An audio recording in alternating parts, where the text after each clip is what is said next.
Hi, welcome to episode 16 of Fly Forward Vlog, where last time I was working on this, gluing some papers down onto the board, showing you how to do that. So, in keeping with the idea of letting go, which is kind of my idea for this year, when I was in school as an art student, I learned to let go of things and not to hold them as precious.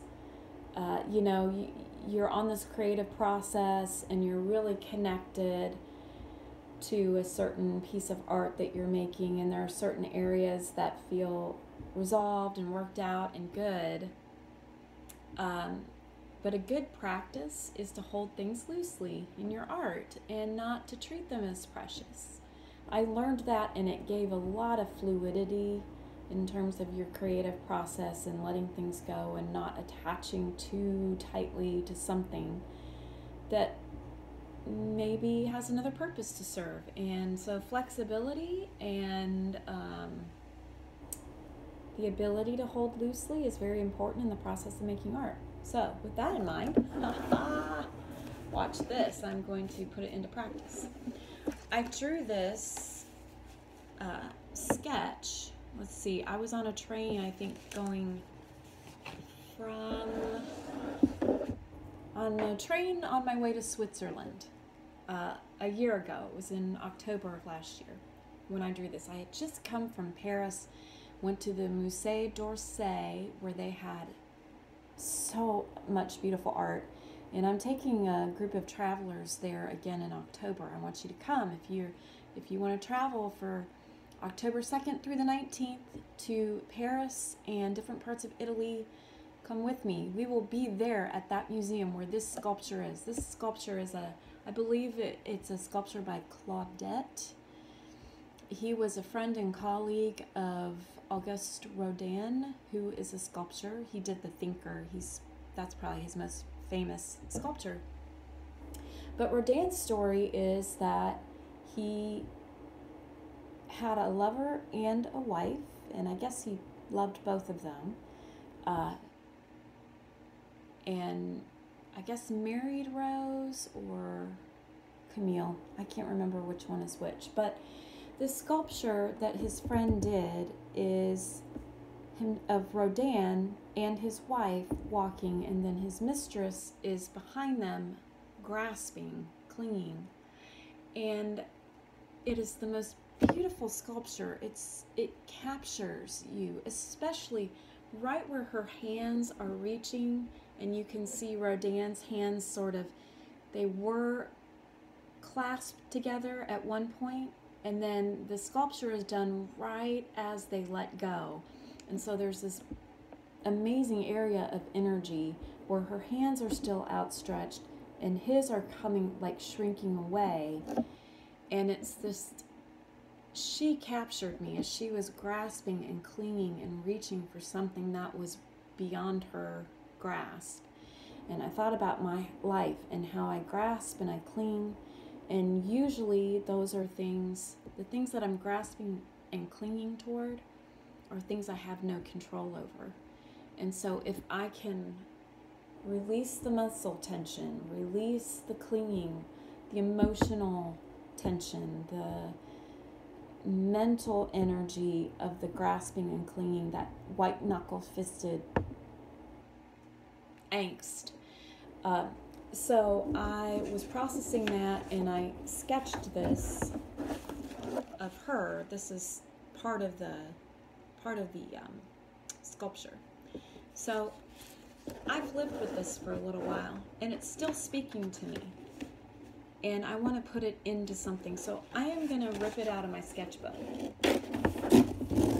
along with the words on the back. And the words on the back, they're going to live somewhere else, but nobody gets to see them anymore because they're going to be on the bottom side of this new piece that I'm going to do.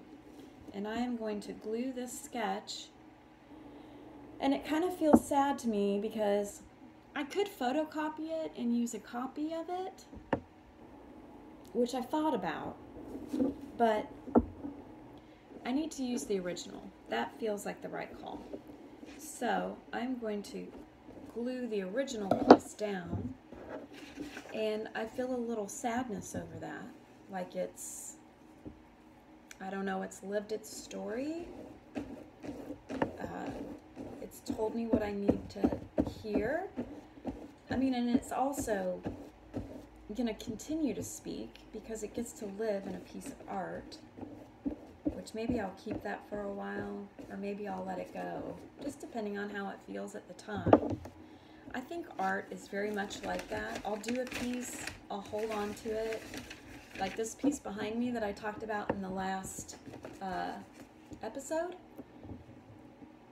I still need that piece. I don't want to sell it. I'm still looking at it every day, remembering. That's the truest thing about me. And so I still need that piece. I'm still living with it. But there'll be a time where it's time to let it go and let it move on. And I'll be able to let it go, and maybe it'll be for sale, or maybe it'll be given away. I'm not really sure. But at this point, I know it still has work to do in me yet. So that's kind of how I gauge my artwork. I give it away if I feel like there's somebody who needs it and I'm done with it. Or I sell it if I'm ready to let it go and I need to pay my bills. So this guy is on here. Yay!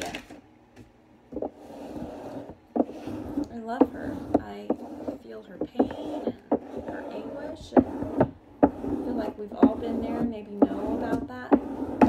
The artist certainly captured the human state of things when we hold on to things so tightly.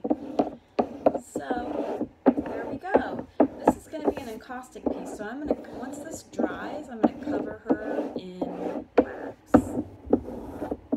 And then I might do some more things. I really liked the paper. I think I'm going to do some more paper on here once this dries. I don't know for sure, but that's where it is.